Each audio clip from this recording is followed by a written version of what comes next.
মহোৎসৱ সফল হয় গোৰ্খা সাংস্কৃতিক মহোৎসৱ সফল হয় গোৰ্খা সাংস্কৃতিক মহোৎসৱ সফল হয় জয় গোৰ্খা 1 2 3 4 গোৰ্খাৰ জয় জয়কাৰ গোৰ্খা সাংস্কৃতিক সমাৰোহ সফল হোক গোৰ্খা সাংস্কৃতিক সমাৰোহ সফল হোক জয় গোৰ্খা জয় গোৰ্খা জয় ভোলে বাবা অসম চৰকাৰৰ উদ্যোগত অসমৰ জাতীয় সংগঠন সদৌ অসম গোৰ্খা ছাত্ৰ সন্থা অসম গোৰ্খা সন্মিলন অসম নেপালী সাহিত্য সভা ভাৰতীয় গোৰ্খা পৰিসংঘ গোৰ্খা নাৰী পৰিষদ লগতে অসমৰ 13টাকৈ আমাৰ গোৰ্খা মহাজাতিৰ অন্তৰ্গত 13কৈ জাতি সংগঠনৰ সম্পূৰ্ণ সহযোগত তথা অসমবাসী ৰাইজৰ সহযোগত গোৰ্খা উন্নয়ন পৰিষদে 2026 বৰ্ষৰ জানুৱাৰী মাহৰ 29, 30, 31 তাৰিখে তিনিদিনীয়া বৰ্ণাঢ্য কাৰ্যসূচীৰে আমাৰ গোৰ্খা জনগোষ্ঠীটোৰ 13টাকৈ জাতি জনগোষ্ঠী মিলিহে যিহেতু আমি গোৰ্খা মহাজাতি হয় আৰু সেই গোৰ্খা 13টাকৈ জাতিৰ নিজৰ নিজৰ লোক সংস্কৃতি আছে সেই লোক সংস্কৃতিবোৰক যোৱা ডিচেম্বৰ মাহৰ 2 তাৰিখৰ পৰা আমি বিভিন্ন জিলাত আমি কৰ্মশালা পাতি আছোঁ এই কৰ্মশালাৰ আমি সমাপন অনুষ্ঠান আমি ডিব্ৰুগড় জিলাৰ টিংখাং ৰাজগড়ত আমি যিহেতু তিনিদিনীয়া কাৰ্যসূচী 29, 30, 31 তাৰিখে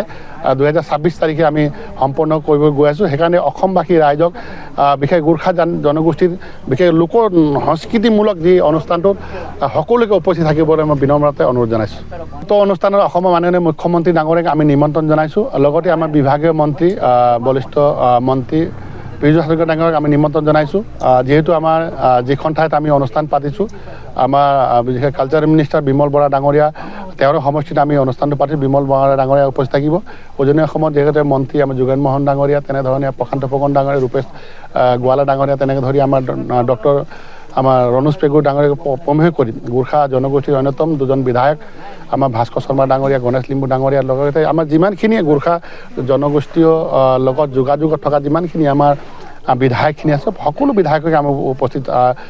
থাকিবৰ কাৰণে আমি তেওঁলোকক নিমন্ত্ৰণ জনাম লগতে আমাৰ গোৰ্খালী জাতীয় সংগঠন সদৌ অসম গোৰ্খা ছাত্ৰ সন্থা অসম গোৰ্খা সন্মিলন অসম নেপালী সাহিত্য সভা ভাৰতীয় গোৰ্খা পৰিসংঘৰ লগতে আমাৰ গোৰ্খা জনগোষ্ঠীৰ যিমান দল সংগঠন আছে সকলোকে নিমন্ত্ৰণ জনাম আৰু এই অনুষ্ঠানটো যাতে সকলোমে পাৰ কৰিব পাৰোঁ তাৰ কাৰণে আজি ইতিমধ্যে বিভিন্ন জাতীয় জনগোষ্ঠীৰ সংগঠনে আমি তৎপৰভাৱে লগত ওলাই আহিছে আমি ভাল পাইছোঁ টাইহম ছাত্ৰ সন্থা সদৌ অসম ছাত্ৰ সন্থা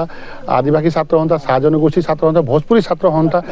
বিষয়ববীয়াসকলে লাইখুটা অনুষ্ঠানত আমাক অংশগ্ৰহণ কৰি তেওঁলোকে আমাক এই অনুষ্ঠানটো স্বতঃস্ফূৰ্তৰূপে তেওঁলোকে সহযোগিতা আগবঢ়াম বুলি তেওঁলোকে প্ৰতিশ্ৰুতি প্ৰদান কৰিছে এই অনুষ্ঠানটো কেৱল গোৰ্খা জনগোষ্ঠী বুলি নহয় গোৰ্খা জনগোষ্ঠীৰ আচলতে সাংস্কৃতিক উত্তৰণৰ কাৰণে লোক সংস্কৃতিবোৰক যাতে প্ৰতিটো জাতিটোৰ মেৰুদণ্ড স্বৰূপ সংস্কৃতি কেনেধৰণে আমি বচাই ৰাখিব পাৰোঁ তাৰ কাৰণে কৰ্মশালাৰ শেষ সমাপন অনুষ্ঠান আমি 29, 30, 31 জানুৱাৰী 2026 তাৰিখে সম্পন্ন কৰিবলৈ গৈছোঁ সেইকাৰণে সকলোকে উপস্থিত থাকিব অনুৰোধ জনাইছোঁ অসম মাননীয় মুখ্যমন্ত্ৰী ডাঙৰীয়াক আমি বিশেষভাৱে এই অনুষ্ঠানত উপস্থিত থাকিবলৈ আমাৰ প্ৰেছ মিডিয়াৰ যোগেদি বিশেষভাৱে অনুৰোধ জনাইছোঁ যিকোনো খবৰৰ বাবে যোগাযোগ কৰক আমাৰ এই নম্বৰত 9181 307 2221